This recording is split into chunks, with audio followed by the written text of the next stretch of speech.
একদা রূপকথা শহর তামেস্কে জয়নুল আল আরব নামে এক অতি সাধারণ মানুষ বাস করতেন। দারিদ্র্য ছিল তার নিত্যদিনের সঙ্গী। মাথার ঘাম পায়ে ফেলে প্রতিটি লোকমা অন্ন তাকে সংগ্রহ করতে হতো। প্রতিটি রুটির টুকরো যেন ছিল তার হাড় ভাঙা খাটুনি আর অন্তহীন দুশ্চিন্তার ফসল।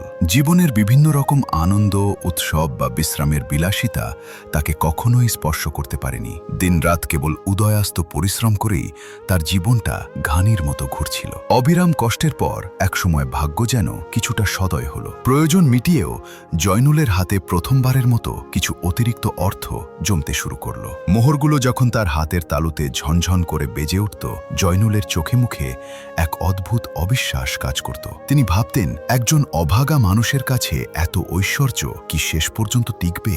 আশৈশব দারিদ্র্যের সাথে লড়াই করা মানুষটি কিছুতেই তার এই নতুন সমৃদ্ধিকে কোনোভাবেই বিশ্বাস করতে পারছিলেন না।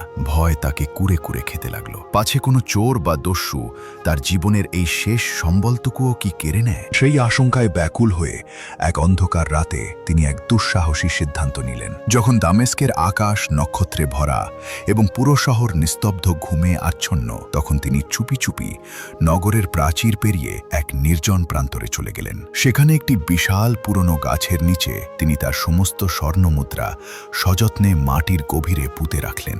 গাছটির প্রতিটি ডালপালা আর শিকড়ের বিন্যাস তিনি ভালো করে মনের কোণে গেঁথে নিলেন, যাতে ভবিষ্যতে ভুল না হয়। কাজ শেষে এক বুক স্বস্তি নিয়ে তিনি রাতের আঁধারেই ঘরে ফিরে এলেন। কিন্তু সেই স্বস্তি ছিল ক্ষণস্থায়ী। কয়েকদিন যেতে না যেতেই তার মন ব্যাকুল হয়ে উঠল। তিনি কেবল অভাবী মানুষ থেকে ধনী হওয়ার আনন্দটুকু নিজের চোখে দেখতে চাইলেন। তিনি চাইলেন আবার সেই মোহরগুলো হাতের তালুতে নিয়ে গুনতে, যা তাকে মনে করিয়ে দেবে যে তিনি আর সেই হতভাগ্য জয়নুল নন, যাকে একবেলা খাবারের জন্য হাহাকার করতে হয়। আবারও এক রাতে তিনি চুপি চুপি সেই নির্জন প্রান্তরে পৌঁছালেন। হৃদয়ের স্পন্দন ছিল প্রবল, মনে ছিল এক অদ্ভুত জয়ের আনন্দ। হাঁটু গেড়ে বসে তিনি আলগা মাটি সরিয়ে গর্ত খুঁড়তে লাগলেন।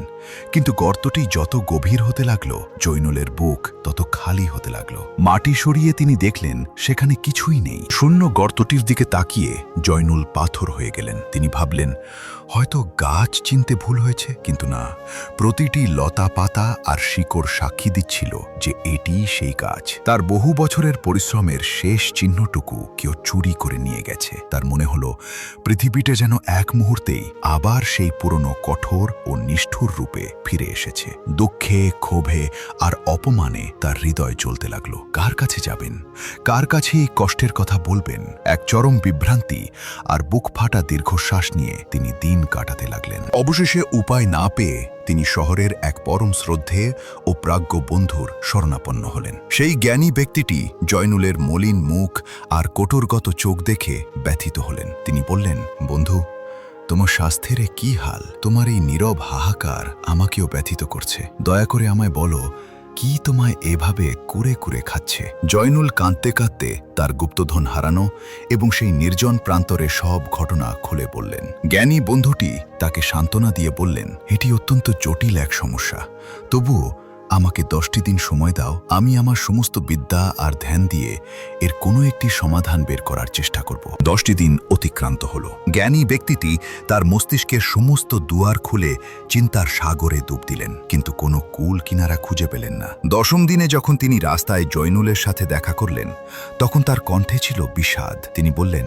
বন্ধু, আমি অনেক চেষ্টা করেছি, কিন্তু কোনো আলো খুঁজে পাইনি। আমাদের হয়তো ঈশ্বরের ওপরই ভরসা রাখতে হবে। ঠিক সেই মুহূর্তেই এক পাগল মানুষ নাচতে নাচতে তাদের সামনে এসে জুটল। সে অসংলগ্ন ভঙ্গিতে চিৎকার করে বলল, ওহে জ্ঞানী বন্ধুরা, কিসের এত ধ্যান? আমাকেও তোমাদের মজার গল্পে সামিল করো। জয়নুল তাকে তাড়িয়ে দিতে চাইলেও জ্ঞানী বন্ধুটি বললেন, দাঁড়াও, অনেক সময় ঈশ্বর এই সব পাগলদের মাধ্যমে বড় বড় সত্য প্রকাশ করেন। চলো একেই বলি। তারা পাগলটিকে সব খুলে বললেন। পাগলটি হঠাৎ এক গভীর ধ্যানের মুদ্রায় স্থির হয়ে গেল। কিছুক্ষণ পর তার চোখ দুটি জ্বলে উঠল এবং সে ঘোষণা করল, যে লোক নিজের অসুখ সারাতে ওই গাছের শিকড় তুলেছে, সেই তো মোহরগুলোও নিজের থলিতে পড়েছে। এই এক কথা বলেই সে আগের মতো নাচতে নাচতে হারিয়ে গেল। পাশে দাঁড়িয়ে এক কিশোর অত্যন্ত মন দিয়ে সব শুনছিল। সে কৌতূহলী হয়ে জিজ্ঞাসা করল, জয়নুল চাচা, ওটা কি গাছ ছিল? যখন জয়নুল জানালেন সেটি একটি কুল গাছ জুজুবি। তখন কিশোরটি হেসে বলল, তবে তো উত্তর আপনার হাতের নাগালি। শহরের প্রখ্যাত ডাক্তারদের কাছে গিয়ে শুধু জানতে চান।